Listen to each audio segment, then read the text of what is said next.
Everyone. तो आज है 23 जनवरी और आज हम लोग 23 जनवरी से बनने वाले सभी इंपॉर्टेंट करंट अफेयर्स को डिस्कस करेंगे और लास्ट में कुछ जीके के क्वेश्चंस भी डिस्कस करेंगे जो एग्जाम में पूछे जा चुके हैं या फिर मोस्टली पूछे जाते हैं। तो चलिए स्टार्ट कर लेते हैं आज का वीडियो। तो आज का फर्स्ट क्वेश्चन है, हाल ही में किस कंपनी ने एप्पल को पीछे छोड़ते हुए दुनिया की सबसे मूल्यवान ब्रांड कंपनी बन गई है, यानी कि मोस्ट वैल्यूएबल ब्रांड कंपनी। तो ये बन गई है अमेजॉन। अमेजॉन आप लोग जानते हैं कि ऑनलाइन शॉपिंग ऐप है। तो इसी के जो फाउंडर है ये है जेफ बेजोस। तो जो है अमेजॉन कंपनी, यही जो है मोस्ट वैल्यूएबल ब्रांडिंग कंपनी बन गई है। अब अमेजॉन की स्थापना की गई थी, तो अमेजॉन की स्थापना 1994 में की गई थी और ये एक अमेरिकी कंपनी है, ठीक है। और अमेरिका में है ये कंपनी और इसका जो हेडक्वार्टर है वो अमेरिका की राजधानी वॉशिंगटन डीसी में हो जाएगा, ठीक है। ये अमेजॉन की कंपनी है। अदर कंपनीज की हम बात करेंगे तो पेटीएम। पेटीएम की जो अभी हाल ही में इसके पेटीएम पेमेंट्स बैंक के एमडी और सीईओ जो बने हैं वो सुरेंद्र चावला बने हैं, मैंने आपको कराया था। पेटीएम के नहीं, पेटीएम के जो को फाउंडर है वो तो विजय शेखर शर्मा है और पेटीएम की स्थापना 2010 में की गई और नोएडा में इसका हेडक्वार्टर हो जाएगा भारत में, ठीक है। और स्पेस एक्स आप लोग जानते हैं दुनिया के सबसे अमीर जो व्यक्ति है एलन मस्क, तो उन्हीं की स्पेस एक्स कंपनी है। हाल ही में ये चर्चा में थी क्योंकि इसने अमेरिका की कंपनी नासा के साथ समझौता करके अंतरिक्ष में अपना एक जो है यान अभी हाल ही में लॉन्च किया था, ठीक है। और ट्विटर की बात करें, ये भी चर्चा में थी, किसकी कंपनी है। अब जो है यही सबसे अमीर व्यक्ति जो है दुनिया के एलन मस्क, इन्होंने ही जो है ना 44 बिलियन डॉलर के डील के साथ इसे जो है ना ट्विटर का अपना खरीद लिया है, अधिग्रहण कर लिया है ट्विटर का, ठीक है। अब देख लेते हैं नेक्स्ट क्वेश्चन। नेक्स्ट क्वेश्चन है, हाल ही में ग्लोबल फायर पावर इंडेक्स 2023 में भारत में कौन सा स्थान हासिल किया है। तो ये ग्लोबल फायर पावर इंडेक्स है क्या, पहले तो इसका राइट आंसर हो जाएगा फोर्थ। अब ये मतलब कि किस देश की सेना कितनी ताकतवर है, ठीक है। तो इसमें जो है भारत ने एक शॉकिंग रैंकिंग प्राप्त की है, यानी कि जो फोर्थ रैंकिंग है वो अपने देश भारत की ही है, ठीक है। और टॉप कौन है, टॉप पर हो जाएगी अमेरिका, फिर उसके बाद रशिया की, फिर उसके बाद हो जाएगी चाइना की, ठीक है। तो उसके बाद फोर्थ नंबर पर अपना इंडिया जो है, द मोस्ट पावरफुल मिलिट्रीज, यानी कि सबसे ज्यादा जो शक्तिशाली सेना किसकी है, तो पहले नंबर पर अमेरिका ही है, दूसरे पे रशिया, आप लोग जानते हैं रशिया और यूक्रेन का भी हाल ही में युद्ध भी चल रहा है। तीसरे नंबर पे हो जाती है चाइना, अपना भारत जो है चौथे नंबर पर आ जाता है। तो ये फर्स्ट रशिया, चाइना, भारत और फिर उसके बाद पाकिस्तान। ये 2023 की रैंकिंग थी। अब हाल ही के कुछ रैंक डिस्कस करेंगे। तो एक लोकतंत्र सूचकांक जो डेमोक्रेटिक इंडेक्स जारी किया गया था, उसमें जो 2022 में 46 जो रैंक थी ये भारत की थी, अपने देश इंडिया की 46 रैंक थी। और इसमें टॉपर कौन था, तो इसमें टॉपर नॉर्वे था, ठीक है। नॉर्वे जो एक यूरोपीय देश है, ठीक है। और 85 रैंक, और अभी हाल ही में मैंने आपको बताया हेनले पासपोर्ट इंडेक्स जारी किया गया था। तो इसी हेनले पासपोर्ट इंडेक्स में 2022 में भी भारत की रैंक 85 थी और अभी 2023 में जो जारी किया उसमें भी 85 ही है। और लगातार दोनों साल में कौन टॉप पर बना हुआ है, तो जापान इसमें टॉप पर बना हुआ है हेनले पासपोर्ट इंडेक्स में। एट की बात करें तो अभी हाल ही में 2022 में जो क्लाइमेट चेंज इंडेक्स जो जारी किया गया था, जलवायु परिवर्तन, उसमें भारत की रैंकिंग 8 थी और इसमें टॉप पर कौन था, तो इसमें टॉप पर डेनमार्क था। और कुछ और अदर्स हम डिस्कस करें रैंकिंग, तो डिस्कस कर लेते हैं। जैसे अदर रैंकिंग, जैसे कि अभी 2022 की प्रेस फ्रीडम इंडेक्स में, ये तो आपको पता होना ही चाहिए। प्रेस फ्रीडम इंडेक्स था, प्रेस की स्वतंत्रता, उसमें भारत की रैंकिंग 150 थी और इसमें टॉप पर कौन था, तो इसमें टॉप पर इसमें भी नॉर्वे ही था। फिर जो है पर्यावरण संरक्षण जो इंडेक्स जारी की गई थी उसमें भारत की रैंकिंग, एनवायरमेंट जो प्रोटेक्शन था उसमें भारत की रैंकिंग 180 थी, इसमें भी जो टॉप पर था वो डेनमार्क ही था, ठीक है। हैप्पीनेस इंडेक्स 2022 में, यानी कि जो प्रसन्नता सूचकांक में भारत की रैंकिंग कितनी थी, तो ये 136 थी और इसमें टॉप पर कौन था, तो इसमें टॉप पर फिनलैंड था जो एक यूरोपीय देश है। उसके बाद एक पीस या शांति इंडेक्स और कौन सा इंडेक्स, जेंडर इक्वालिटी इंडेक्स। तो इन दोनों ही इंडेक्स में भारत की रैंकिंग कितनी थी, तो 135 थी, यानी कि शांति सूचकांक और लिंग समानता में 135 थी। और इन दोनों ही रैंकिंग में टॉप पर कौन था, तो इन दोनों ही रैंकिंग में टॉप पर था आइसलैंड। आइसलैंड भी, ये भी जो है एक यूरोपीय देश हो जाएगा, ठीक है। तो ये कुछ रैंकिंग थी जो इंपॉर्टेंट थी। अब देख लेते हैं नेक्स्ट क्वेश्चन। अब नेक्स्ट क्वेश्चन, हाल ही में किस भारतीय को ब्रांड गार्जियनशिप इंडेक्स 2023 में विश्व स्तर पर दूसरी रैंकिंग मिली है? तो हमारे ही देश के जो मुकेश अंबानी है, जो रिलायंस ग्रुप के जो मालिक हैं, इनको जो है ना ग्लोबली यानी कि पूरी दुनिया में तो सेकंड रैंक जो मिली है, लेकिन अगर अपने इंडिया की बात करें तो ये पहले ऐसे व्यक्ति बन गए हैं जो इस इंडेक्स में, ब्रांड गार्जियनशिप इंडेक्स में टॉप पर रहे हैं। अब मुकेश अंबानी जी की बात है, आप लोग जानते हैं रिलायंस ये जो है कंपनी के मालिक है, और अभी हाल ही में इन्होंने जो तमिलनाडु की राजधानी है चेन्नई, वहां पर भारत का पहला मल्टी मॉडल लॉजिस्टिक पार्क इन्होंने ही स्थापित किया था। फिर अभी 5G सर्विसेज की शुरुआत इन्होंने नरेंद्र मोदी जी के साथ मिलकर दिल्ली में इसका इनोग्रेशन किया था। ठीक है, तो वो यही थे। अब हम अदर ऑप्शन डिस्कस करेंगे कंपनी से ही रिलेटेड। जैसे जो रतन टाटा जी है, अभी रतन टाटा इसलिए चर्चे में थे, एक तो इनको Indian Indo America chambers of commerce में जो है इन्हें शामिल किया गया था, अवार्ड से सम्मानित किया गया था। और उसके बाद असम वैभव अवार्ड से भी इन्हें सम्मानित किया गया था, क्योंकि असम में इन्होंने कैंसर हॉस्पिटल बनाया। और अभी हाल ही में मुंबई में इन्होंने अपना पहला सोलर प्लांट जो है विकसित किया है टाटा ग्रुप ने। जेएसडब्ल्यू स्टील, अभी मैंने आपको कराया था, जो सीएसआर पीएक अवार्ड जो कंपनी को प्रोवाइड किया गया, वो जेएसडब्ल्यू स्टील को प्रोवाइड किया गया। गौतम अडानी, ये अपने जो भारत या एशिया के सबसे अमीर व्यक्ति बने थे, और दुनिया में ये तीसरे नंबर के सबसे अमीर व्यक्ति बन गए थे, गौतम अडानी। इन्होंने भी जो है अभी हाल ही में जो राजस्थान का जैसलमेर है, वहां पर एक विंड टर्मिनल यानी कि पवन चक्की का जो है उद्घाटन किया था।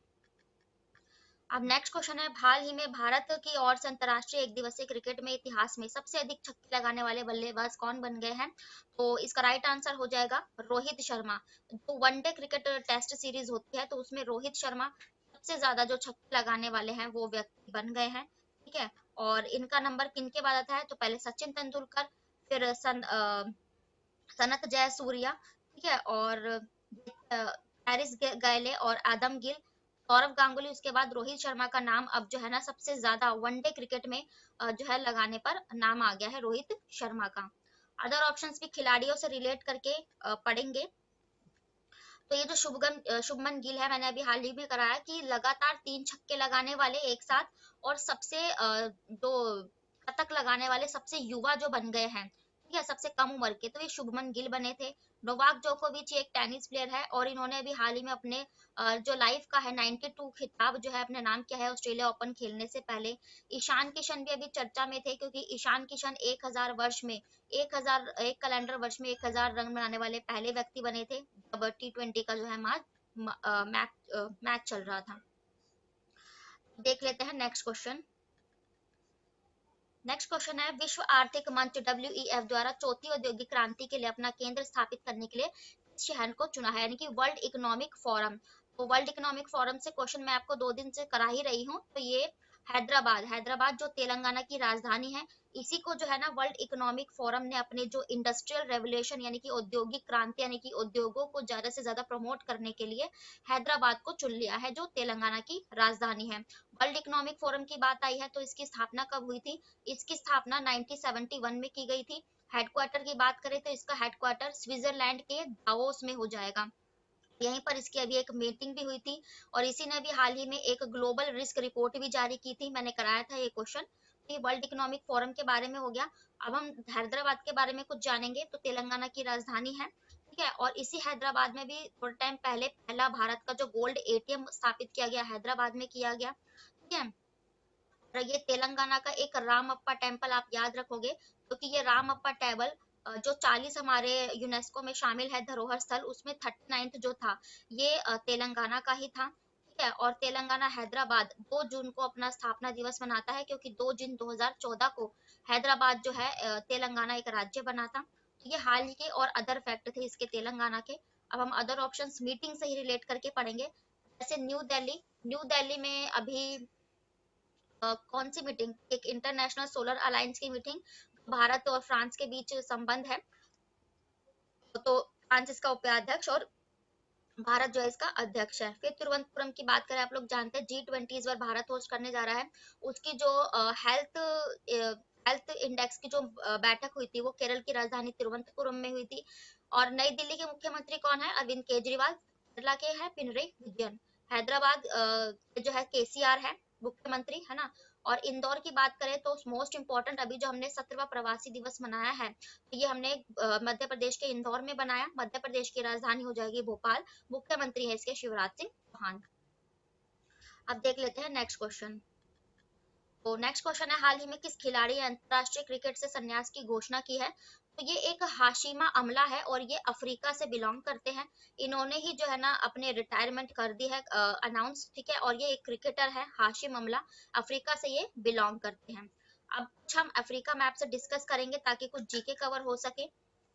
तो ये अफ्रीका मैप मैंने आपको बताया है कि तीनों हमारी जो रेखा है, जैसे ये कर्क रेखा, फिर ये इक्वेटर यानी भूमध्य रेखा, कैप्रिकॉर्न यानी कि मकर रेखा, तो ये तीनों ही ये अफ्रीका महाद्वीप ऐसा महाद्वीप है जिससे तीनों रेखाएं होकर गुजरती है। और ये जो कैंसर है अपने देश भारत से जब गुजरता है तो ये 8 राज्यों को जो काट कर है जो गुजरती है भारत के। और कर्क रेखा को 2 बार कौन सी नदी काटती है? तो ये माही नदी जो भारत के मध्य प्रदेश में वो काटती है। इक्वेटर यानी कि जो भूमध्य रेखा है उसको कोंगो या जायरे रिवर 2 बार काटती है। मकर रेखा को मैंने आपको कराया है लिम्पोपो रिवर, ये मकर रेखा को 2 बार काटती है। इसका अदर फैक्ट हम डिस्कस करेंगे तो नामीबिया बहुत चर्चे में था, क्योंकि इस यहाँ से हमारे जो इंडिया में है 8 जो है चीते लाए गए थे। कहाँ पर लाए गए थे? मध्य प्रदेश के कुनो पालपुर नेशनल पार्क में, ठीक है। फिर उसके यहाँ पर हम देखेंगे इजिप्ट, इजिप्ट भी ठीक है, यहाँ पर लोकेशन पड़ जाती है इजिप्ट। मिस्र यहाँ पर अभी क्यों चर्चा में था? क्योंकि कोप 27 जो सम्मेलन हुआ 2022 का, इस बार ये 20 इजिप्ट यानी कि मिस्र में आयोजित किया गया था, ठीक है। तो यहाँ पर एक जिब्राल्टर जल संधि आ जाती है। यहाँ पे ये स्पेन है, ये यूरोप का जो देश पड़ जाता है, और नीचे मोरक्को अफ्रीका में पड़ जाता है। इन दोनों देशों को अलग करती है जिब्राल्टर जल संधि, या फिर कह सकते हो यूरोप और अफ्रीका को अलग करने वाली जल संधि जिब्राल्टर जल संधि है। गल्फ ऑफ गिनी यहीं पड़ जाती है। और उसके बाद ये जो मोजाम्बिक आप देख रहे हो, मोजाम्बिक एक जो देश है यहाँ का ये वाला। और मोजाम्बिक एक जो है ना यहाँ पे मोजाम्बिक पैनल जो आपको दिख रही है, ये एक गर्म जलधारा भी है, हिंद महासागर में ये बहती है। मोजाम्बिक जलधारा एक गर्म जलधारा हो जाएगी। और मैंने आपको 4 कंट्रीज कराई है इसकी, जिसे हॉर्न ऑफ अफ्रीका कहते हैं, जैसे सोमालिया, यहाँ पर इथोपिया, जिबूती और इरेट्रिया। तो ये वाला जो क्षेत्र है ये horn of America, horn of Africa countries कहा जाता है, क्योंकि यहाँ पर जितने भी समुद्र जो गुजरते हैं इनको जो है ना ये लूट लेते हैं। तो ये बताया गया था। और इसके कोई देश चर्चा में रहे हो? तो यही थे। तो यही जो है मुझे कराना था आपको, ठीक है। और इसको क्या कहा जाता है? अंध महाद्वीप भी कहा जाता है अफ्रीका महाद्वीप को, ठीक है। तो ये कुछ हाल ही के इसके जीके और करंट अफेयर्स थे। अब हम अगर अलग ऑप्शन है अदर वो भी डिस्कस करेंगे रिटायरमेंट से रिलेटेड। जैसे सानिया मिर्जा अपनी इंडियन प्लेयर है, आपको पता है, टेनिस से बिलोंग करती है। इन्होंने भी हाल ही में ऑस्ट्रेलिया ओपन खेलने से पहले बोला है कि ये ऑस्ट्रेलिया ओपन खेलने के बाद संन्यास ले लेंगी।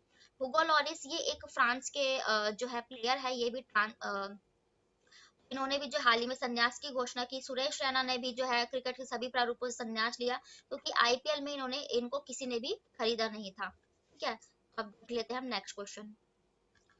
नेक्स्ट क्वेश्चन है मोस्ट इंपोर्टेंट क्वेश्चन है, क्योंकि भारतीय मूल से रिलेटेड है कि कौन सा भारतीय मैरीलैंड का गवर्नर बना है हाल ही में? तो ये जो अरुणा मिलर है ये भारतीय मूल की बिलोंग करती है। और अमेरिका का एक देश है मैरीलैंड, वहां पे तैनात होने वाली पहली लेफ्टिनेंट गवर्नर बन गई है। यह है अरुणा मिलर, ठीक है, मैरीलैंड की बन गई है। इसको मैं आपको मैप से दिखा देती हूँ मैरीलैंड को। तो अमेरिका की राजधानी जो वॉशिंगटन डीसी है ना, उसी के आसपास ये पड़ जाता है। यहाँ पर मैरीलैंड की लोकेशन ये आपको वॉशिंगटन डीसी दिखाई दे रही है, तो यहीं पर मैरीलैंड की लोकेशन पड़ जाती है। इसकी राजधानी हो जाएगी एनापोलिस। तो ये अमेरिका का एक देश है। अमेरिका की बात आई है तो इसके हाल ही के करंट अफेयर डिस्कस करेंगे, जैसे राजधानी वॉशिंगटन डीसी, और जो बाइडन तो यहाँ के राष्ट्रपति हो जाएंगे। फिर भारतीय मूल में ही अभी हाल ही में अमेरिका की कमला हैरिस, आप लोगों को याद ही होगी, ये वाइस प्रेसिडेंट बनी है पहले यहाँ की। फिर अभी एक मोनिका मनप्रीत सिंह, ये अमेरिका में तैनात होने वाली जो है पहली महिला सिख जज बन गई है। अमेरिका के एक अंतरिक्ष से रिलेटेड आप आर्टिमिस फर्स्ट मिशन लॉन्च करोगे, तो कि ये चंद्र पर अनुकूल परिस्थितियों का पता लगाने के लिए किया गया था। अमेरिका का जो निम्न सदन जिसे जैसे लोकसभा होता है हमारे यहाँ, तो वहां पर रिप्रेजेंटेटिव और डेमोक्रेटिव कहा जाता है। यहाँ के उच्च सदन यानी कि राज्यसभा को क्या कहा जाता है? तो सीनेट कहा जाता है। सीनेट राज्यसभा होती है यहाँ की सदन। और जो यहीं पर जो है ना एक गण अधिनियम अभी हाल ही में पारित किया गया था, फिर सेम जेंडर विवाह यानी कि समलैंगिक विवाह को मंजूरी देने वाला पहला देश अमेरिका ही बना था। अब अदर ऑप्शंस भी हम डिस्कस करेंगे भारतीय मूल से रिलेटेड। तो अनीता आनंद, ये जो अमेरिका का एक देश है कनाडा, वहां पर तैनात होने वाली भारतीय मूल की पहली रक्षा मंत्री बनी है। कनाडा की राजधानी हो जाएगी ओटावा। जस्टिन ट्रूडो वहां के प्रधानमंत्री है। ऋषि सुनक आप लोग जानते हैं इंग्लैंड के ये प्रधानमंत्री बने हैं, कंजर्वेटिव पार्टी के हैं ये, भारतीय मूल के हैं और प्रधानमंत्री बन गए हैं ब्रिटेन की या फिर यूनाइटेड किंगडम। मोनिका मनप्रीत सिंह, मैंने आपको बताया पहली महिला जो सिख जज बनी है अमेरिका में, ये मोनिका मनप्रीत सिंह बनी है और भारतीय मूल की हैं ये। अब नेक्स्ट क्वेश्चन देख लेते हैं। तो नेक्स्ट क्वेश्चन है हाल ही में किसने शराब की खरीद और बिक्री के लिए आयु सीमा 21 वर्ष निर्धारित की है। तो ये जो कर्नाटका है इसी ने जो बिक्री होती है शराब की, वाइन एंड बियर्स की, उसके लिए जो बेचने की उम्र है वो 21 वर्ष जो है कर दी है, यानी कि 21 वर्ष के जब तक आप नहीं है तो कोई भी आप इनकी बिक्री नहीं कर सकते। अब कर्नाटका की बात आई है तो इसकी राजधानी हो जाएगी बैंगलोर। बसवराज बोम्मई यहाँ के मुख्यमंत्री है। हाल ही के करंट अफेयर डिस्कस करें इसके, तो कर्नाटका का एक कलारा और बंडूरी बांध परियोजना चर्चे में थी जिसको मंजूरी मिल गई है, क्योंकि ये इसमें जो है गोवा और कर्नाटका के बीच विवाद था, लेकिन अभी से मंजूरी बन गई। नीति आयोग के नवाचार सूचकांक में टॉप पर कर्नाटका ही था। ठीक है, फिर 1% ट्रांसजेंडर को नौकरी में आरक्षण देने वाला पहला राज्य कर्नाटका ही था। कर्नाटका के हाल ही के करंट अफेयर्स थे। अब हम देखेंगे अदर ऑप्शंस। न्यूजीलैंड, मैं आपको बता दूं न्यूजीलैंड ने अभी हाल ही में जो वोट देने की उम्र है वो 18 से घटाकर 16 कर दी थी। न्यूजीलैंड की राजधानी है वेलिंगटन। जेसिंडा अर्डन यहाँ की प्रधानमंत्री है। और मध्य प्रदेश की बात करें तो मध्य प्रदेश ने एमबीबीएस की डिग्री यानी कि मेडिकल की पढ़ाई हिंदी में प्रोवाइड कराने की घोषणा की थी। मध्य प्रदेश की राजधानी भोपाल और मुख्यमंत्री है इसके शिवराज सिंह चौहान। कनाडा की बात करें तो इसने सिंगल यूज प्लास्टिक को बिल्कुल बैन कर दिया था अभी हाल ही में। ठीक है, कनाडा ने। अब देख लेते हैं नेक्स्ट क्वेश्चन। तो नेक्स्ट क्वेश्चन है हाल ही में किस भारतीय वृत्तचित्र फिल्म ने बाफ्टा फिल्म पुरस्कार 2030 यानी कि एक डॉक्यूमेंट्री फिल्म है जिसने बाफ्टा फिल्म अवार्ड जीता है। तो ये जीता है ऑल दैट ब्रीथ ने। ऑल दैट ब्रीथ एक डॉक्यूमेंट्री फिल्म है जिसे वृत्तचित्र भी कहते हैं। तो ऑल दैट ब्रीथ ने ही जो है अभी हाल ही में फर्स्ट फिल्म है बेस्ट डॉक्यूमेंट्री जिन्होंने ये अवार्ड जीता है। ठीक है, और अदर ऑप्शंस भी फिल्म से रिलेट करके पढ़ेंगे। तो आरआरआर, आप लोग जानते हैं एसएस राजमौली ने ये डायरेक्ट की है, जिसके लिए उन्हें एसएस राजमौली को जो है न्यूयॉर्क क्रिटिक्स अवार्ड से सम्मानित किया गया था। और आरआर फिल्म के ही एक जो गाना है नातू नातू, इसको भी अवार्ड से सम्मानित किया गया। पुष्पा, तो जो फिल्म फेयर अवार्ड किए गए थे 2022 के, उसमें best film Pushpa the rice को अवार्ड मिला था। छेलो शो, आप लोग जानते हैं छेलो शो जो है ना ऑस्कर में नामित होने वाली पहली भारतीय जो है फिल्म बनी थी छेलो शो, ये गुजराती फिल्म है। ठीक है, अब नेक्स्ट क्वेश्चन देख लेते हैं। तो ये थे आज के आपके डेली के करंट अफेयर्स। अब हम डिस्कस करेंगे 10 इंपॉर्टेंट जीके के क्वेश्चंस को। ये भी और कॉम्पिटिटिव एग्जाम्स के लिए होंगे, जितने भी आप वनडे एग्जाम देते हो एसएससी, रेलवे, बैंकिंग, एनटीपीसी, उन सभी के लिए। तो अभी हाल ही में एसएससी एमटीएस की भी जो है वैकेंसी निकली है। ठीक है, तो आप लोग फिल करने अगर नहीं किया तो देख लेते हैं फर्स्ट क्वेश्चन। तो पहला क्वेश्चन है भारत के राज्य के कार्यकारी अध्यक्ष कौन होते हैं। मैंने पहले भी करा है प्रेसिडेंट यानी कि हमारे जो राष्ट्रपति है वही राज्य के कार्यकारी अध्यक्ष होता है, लेकिन अगर यहाँ लिखा होता वास्तविक कार्यकारी अध्यक्ष तो वो फिर प्राइम मिनिस्टर होते हैं। आप लोग जानते हैं राष्ट्रपति के नाम पर सारे काम प्रधानमंत्री करते हैं, लेकिन अगर वास्तविक पूछा जाता तब प्रधानमंत्री, अगर सिर्फ राज्य के कार्यकारी अध्यक्ष तो वो राष्ट्रपति होते हैं। नेक्स्ट क्वेश्चन है बुद्ध के पवित्र अवशेषों के ऊपर निर्मित गुंबद की छत वाली अर्धवृत्ताकार संरचना को क्या कहते हैं। तो उसको स्तूप ही कहते हैं। आप लोगों ने बुद्ध या सांची के स्तूप पढ़े होंगे, कुछ इस प्रकार की आकृति होती है, तो उसको स्तूप कहा जाता था। अब देख लेते हैं नेक्स्ट क्वेश्चन। नेक्स्ट क्वेश्चन है अजमेर में 2.5 दिन का झोपड़ा किसने बनवाया था। तो मैंने कराया है, अजमेर राजस्थान में है। तो राजस्थान में जो 2.5 दिन का झोपड़ा है ये कुतुबुद्दीन ऐबक ने बनवाया था। और ये है क्या, तो जो 2.5 दिन का झोपड़ा है ये एक मस्जिद है। ठीक है, और इल्तुतमिश ने कुतुब मीनार का जो काम है वो पूरा कराया था, कुतुबुद्दीन ऐबक के दामाद थे ये। ठीक है, तो ये था। अब नेक्स्ट क्वेश्चन है रेणुका वेटलैंड नामक रामसर आर्द्रभूमि स्थल किस राज्य में है। तो यानी कि रेणुका एक झील है, तो ये हिमाचल प्रदेश में है क्योंकि ये रामसर सूची में शामिल है। ठीक है, और रामसर सूची आप लोग जानते हैं ईरान का एक शहर है रामसर साइट, और 1971 में समझौता हुआ था जितनी भी आर्द्र भूमि यानी कि जैव विविधता जहाँ पाई जाती है उनको शामिल किया जाएगा, तो हिमाचल प्रदेश में है। उत्तराखंड की बात करें तो एक रूपकुंड झील मैं आपको कराती हूँ, ये भी जो है उत्तराखंड में है। चिल्का झील तो खारे पानी की सबसे बड़ी झील है भारत की, उड़ीसा में है, ठीक है, तो ये हो जाएंगे। अब नेक्स्ट क्वेश्चन है, संविधान का कौन सा अनुच्छेद राज्य के लोगों को कल्याण बढ़ावा देने के लिए एक सामूहिक व्यवस्था देता है? तो मतलब पूछा जा रहा है कि कल्याणकारी राज्य किस अनुच्छेद में वर्णित है? तो आर्टिकल 38 आप लोग जानते हैं, कल्याणकारी राज्य यानी कि नीति निर्देशक तत्व, तो 36 से 51 तक हमारे नीति निर्देशक तत्व है, और भाग 4 में इनका वर्णन है अनुच्छेद 38 में, ठीक है। अनुच्छेद 44 में क्या है, तो समान नागरिक संहिता अनुच्छेद 44 में है। अब तक सिर्फ गोवा है ऐसा राज्य जहाँ पर समान नागरिक संहिता है। फिर आर्टिकल 154 में जितने भी हम एफआईआर फर्स्ट इंफॉर्मेशन रिपोर्ट का जो प्रावधान है वो इसी में है। आर्टिकल 45 में जो 6 से 14 साल के बच्चों के लिए मुफ्त जो शिक्षा का आधार है, ये आर्टिकल अनुच्छेद में वर्णित है। अब नेक्स्ट क्वेश्चन देख लेंगे। नेक्स्ट क्वेश्चन है, भारत संविधान की प्रस्तावना में किस प्रकार के न्याय का उल्लेख नहीं है? तो इसमें लोकतांत्रिक न्याय का उल्लेख नहीं है, बाकी राजनीतिक यानी कि आर्थिक और सामाजिक 3 तरह के न्याय का उल्लेख है प्रस्तावना में। लोकतांत्रिक तो एक संवैधानिक और कानूनी दर्जा है, ठीक है। नेक्स्ट क्वेश्चन है, राज्य मानवाधिकार के नेतृत्व किसके द्वारा किया जाता है, यानी कि इसके अध्यक्ष कौन होते हैं? तो ये जो उच्च न्यायालय के रिटायर्ड जज होते हैं ना, वो राज्य के मानवाधिकार के होते हैं। लेकिन अगर केंद्र के पूछा जाए यानी कि सरकार के, भारत के, तो आप लिखोगे कि जो हमारे चीफ जस्टिस होते हैं ना, मुख्य न्यायाधीश जो रिटायर्ड होते हैं वो होते हैं, लेकिन राज्य के वो हाई कोर्ट के होते हैं, दोनों में फर्क है। नेक्स्ट क्वेश्चन है, संविधान के किस अनुच्छेद में प्रत्येक नागरिक को अपनी मानवीय गरिमा के साथ जीने का अधिकार है? तो आर्टिकल 21 मैंने कराया है कि व्यक्ति को जीने का अधिकार है गरिमा के साथ, अनुच्छेद 21 में वर्णित है। अनुच्छेद 39 ए में जो मुफ्त कानूनी सहायता है, फ्री जो सेवा है, वो अनुच्छेद 39 में वर्णित है। आर्टिकल 52 में वर्णित है कि भारत का एक राष्ट्रपति यानी कि प्रेसिडेंट होगा। आर्टिकल 76 में वर्णित है कि भारत का एक अटर्नी जनरल यानी कि महान्यायवादी होगा, ठीक है। नेक्स्ट क्वेश्चन है, पैरासीटामोल क्या है? तो आप लोग जानते हैं पैरासीटामोल जो आप फीवर में लेते हो, वो एक दर्दनाक यानी कि जो बुखार से हाथ पैरों में दर्द होता है, एक तरीके के वो पेन किलर ही होता है पैरासीटामोल। नेक्स्ट क्वेश्चन है, जो भारत संघ का सह राज्य था और बाद में एक पूर्ण राज्य बन गया, ऐसा कौन सा राज्य था? तो आप लोगों को बता दूं, सिक्किम हमारा 22वां राज्य बना था, एक उत्तर पूर्वी राज्य है सिक्किम, जिसकी स्थापना 1975 में की गई थी, ठीक है। तो ये पहले एक सह राज्य था, बाद में राज्य का दर्जा मिला, 22वां राज्य बना। और इसके साथ साथ अरुणाचल प्रदेश और मिजोरम की भी जो है ना स्थापना 1975 में ही की गई थी। उत्तराखंड की बात करें तो उत्तराखंड किससे अलग करके बनाया गया था? तो उत्तराखंड ना उत्तर प्रदेश से अलग करके एक राज्य बनाया गया था, बनाया गया था 9 नवंबर 2000 में। हिमाचल प्रदेश, ये इसकी स्थापना 1971 में की गई थी, ठीक है, हिमाचल प्रदेश की। झारखंड भी जो है इसकी स्थापना 2002 में की गई। झारखंड जो है अपना स्थापना दिवस 15 नवंबर को बिरसा मुंडा जी के जयंती पर मनाता है झारखंड, ठीक है।